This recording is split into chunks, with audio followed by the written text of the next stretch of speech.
Now we're going to create a query to run through the three tables to test if the relationships are working properly.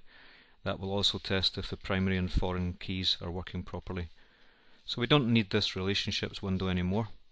Let's close that window and go to the create button. Now I'm going to design a query.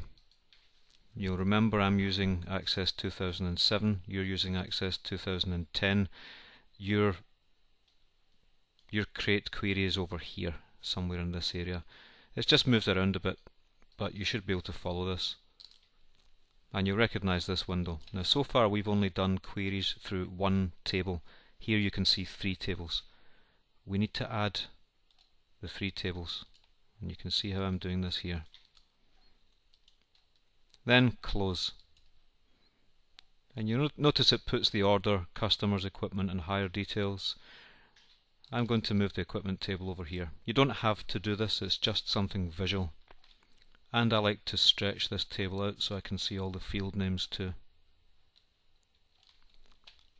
So I'm going to take some things from the customer table. I'll take title, first name, surname. Some things from the hire details table. I want to know the start date and the end date of the hire.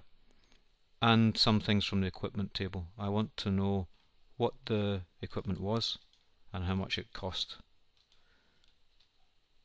Now let's look down at the grid here. Look at the table line. Customers, customers, customers. Then it moves to hire details, then equipment, equipment.